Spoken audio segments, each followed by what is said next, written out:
आखिर हो ही गया खुलासा। सीडीएस विपिन रावत की मौत के पीछे किसकी साजिश हो सकती है?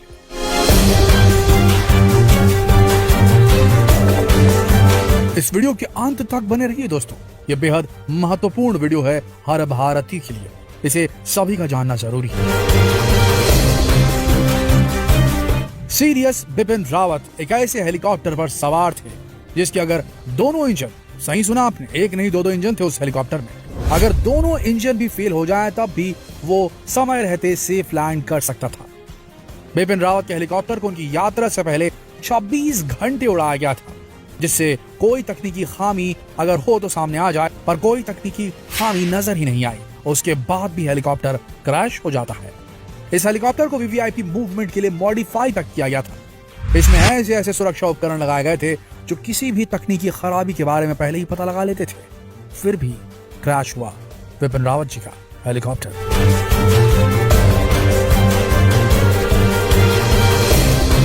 तो ये प्राकृतिक घटना थी या एक सोची समझी साजिश? हाल ही में हुई दुर्घटना ने एक नया मोड़ ले लिया है।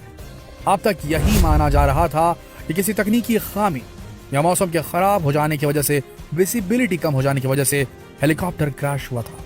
लेकिन अब कुछ ऐसे फैक्ट सामने आए हैं जो इस तरफ इशारा कर रहे हैं कि विपिन रावत की मौत कोई दुर्घटना नहीं थी, बल्कि एक बहुत गहरी साजिश थी। एक वीडियो सामने निकल कर आया है जिसमें साफ साफ देखा जा रहा है कि उनका हेलीकॉप्टर बादलों से काफी नीचे उड़ान भर रहा था।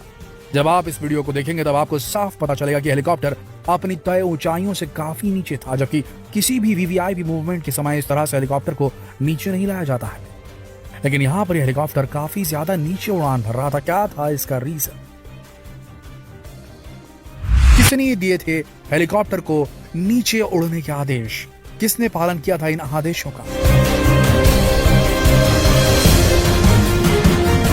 देखिए, रिपोर्ट्स की माने तो इस हेलीकॉप्टर को एक बेहद प्रोफेशनल पायलट उड़ा रहे थे और इस वक्त इस हेलीकॉप्टर को कैप्टन वरुण सिंह उड़ा रहे थे, जो इस दुर्घटना में बचे हुए इकलौते शख्स हैं। कुछ एक्सपर्ट्स का मानना है कि हेलीकॉप्टर लो ड्रिफ्टिंग क्लाउड्स की वजह से इतना नीचे उड़ान भर रहा था। लो ड्रिफ्टिंग क्लाउड असल में पायलट के लिए बहुत बड़ी मुसीबत होती है। जैसे कि आप इस वीडियो में देख रहे हैं कि बादल हर तरफ छाए हुए हैं। इसकी वजह से पायलट को आगे कुछ नहीं दिखता। उनका एरियल व्यू लगभग 0% रह जाता है। इसी समस्या से जूझने के लिए पायलट अक्सर हेलीकॉप्टर को बादलों के नीचे ले आते हैं, जैसा कि इस घटना में देखा गया। वहां पर मौजूद कुछ प्रत्यक्षदर्शियों का यह कहना है कि उन्होंने हेलीकॉप्टर की आवाज कुछ समय तक सुनी, यहाँ तक कि उन्होंने हेलीकॉप्टर को काफी नीचे भी देखा।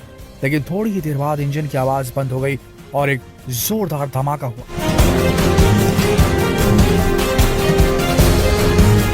लेकिन आपको बता दें, कोई मामूली हेलीकॉप्टर नहीं था, बल्कि Mi-17V5 हेलीकॉप्टर था। इस हेलीकॉप्टर की सबसे बड़ी विशेषता यह है कि एक नहीं बल्कि 2 इंजन वाला हेलीकॉप्टर है। यहाँ तक कि अगर इसके दोनों इंजन फेल हो जाएं, कोई बड़ी से बड़ी तकनीकी खराबी क्यों ना आ जाए, इसके बाद भी बड़ी आसानी से इसे सुरक्षित तरीके से लैंड कराया जा सकता है। लेकिन यहाँ पर ऐसा कुछ भी नहीं हुआ। यहाँ तक कि जब विपिन रावत और उनकी पत्नी को इस हेलीकॉप्टर में ले जाया जा रहा था, उससे पहले इस हेलीकॉप्टर ने 26 घंटे की उड़ान भरी थी, जिसमें किसी भी तरह की कोई तकनीकी खामी सामने आई ही नहीं थी। लेकिन हैरानी तब होती है कि ऐसा हेलीकॉप्टर जो बिना इंजन के भी लैंड कर सकता है, यहाँ तक कि उसमें कोई भी तकनीकी खराबी सामने नहीं आई थी, आखिर ये क्रैश हुआ तो हुआ कैसे?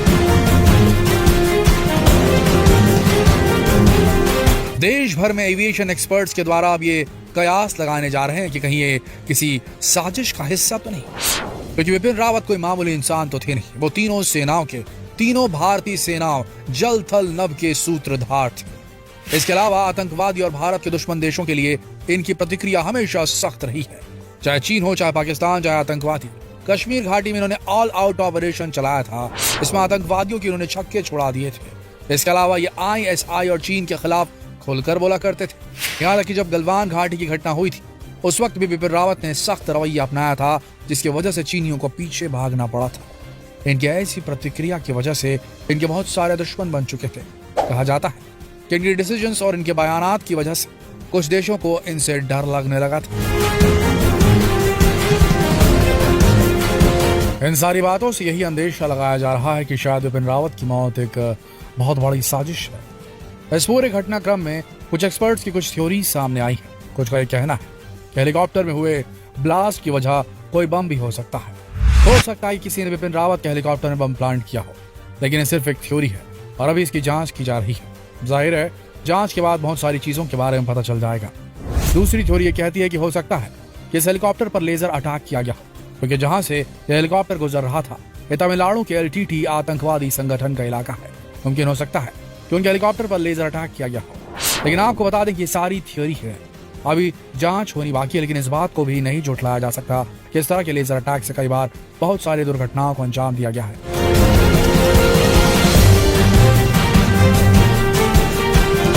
आतंकवादी संगठन उड़ते हुए हेलीकॉप्टर पर हाई बीम लेजर से हमला करते हैं, जिसकी वजह से पायलट को कुछ भी दिखना बंद हो जाता है और हेलीकॉप्टर क्रैश हो जाता है। लेकिन इससे बड़ा कोइंसिडेंस ये भी है कि जहां पर यह हेलीकॉप्टर क्रैश हुआ, ये तमिलनाडु के LTT आतंकवादी संगठन का गढ़ है।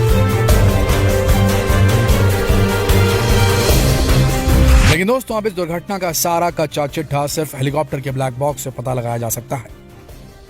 सेना को इस हेलीकॉप्टर का ब्लैक बॉक्स मिल चुका है। आपको बता दें कि हर विमान में ब्लैक बॉक्स होता है जो विमान के अंदर की सारी बातों को रिकॉर्ड करता है।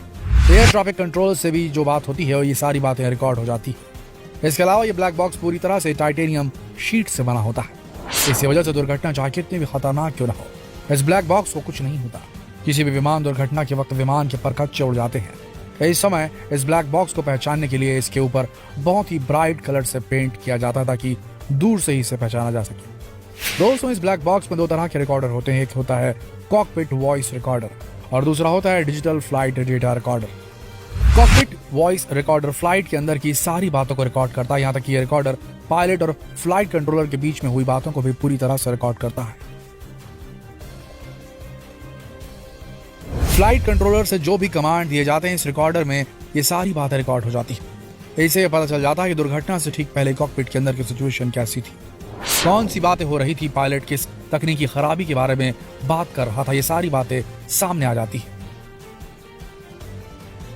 इसी तरह इस ब्लैक बॉक्स में मौजूद डिजिटल फ्लाइट डेटा रिकॉर्डर विमान की हर जानकारी को रिकॉर्ड करता रहता है। विमान में कितना फ्यूल बचा, कितने इंजन काम कर रहे हैं, कौन सी तकनीकी खराबी है, ये सारी चीजें रिकॉर्ड करता रहता है। इस रिकॉर्डर की खासियत यह है कि 24 घंटे की फ्लाइट की डेटा को स्टोर करके रखता है। यानी कि अभी जो ब्लैक बॉक्स मिला है उससे ये साफ हो जाएगा कि आखिर विपिन रावत के हेलीकॉप्टर के साथ हुआ क्या था। देखा जाए तो अब सारी उम्मीदें इस ब्लैक बॉक्स पर निर्भर है। इस ब्लैक बॉक्स से ही पता चल पाएगा कि आखिर विपिन रावत के हेलीकॉप्टर के साथ क्या कोई तकनीकी खराबाई थी या फिर उनका हेलीकॉप्टर किसी साजिश का शिकार हुआ था। आपको बता दें कि ब्लैक बॉक्स आज के समय बहुत ज्यादा मायने रखता है। इसी वजह से इसे बहुत ही सुरक्षित तरीके से रखा गया, जिसकी अब जांच शुरू हो चुकी है। दोस्तों, इस दुर्घटना को लेकर थियोरीज बहुत सारी हैं, लेकिन जांच के बाद ही पता चल पाएगा कि आखिर उस वक्त हुआ क्या था, क्यों पायलट ने हेलीकॉप्टर को इतना नीचे उड़ाया, आखिर हेलीकॉप्टर क्रैश हुआ तो हुआ कैसे, जबकि बिना इंजन के भी लैंड कर सकता था। ऐसी बहुत सी बातें हैं जो इस ब्लैक बॉक्स से ही पता चल पाएंगी। अभी हमें कुछ और इंतजार करना होगा, लेकिन सबसे बड़ी बात है कि सरकार इन सारी बातों को पब्लिक करेगी, सार्वजनिक करेगी, ये तो वक्त ही बताएगा। आपको क्या लगता है कि सरकार इन सारी जानकारी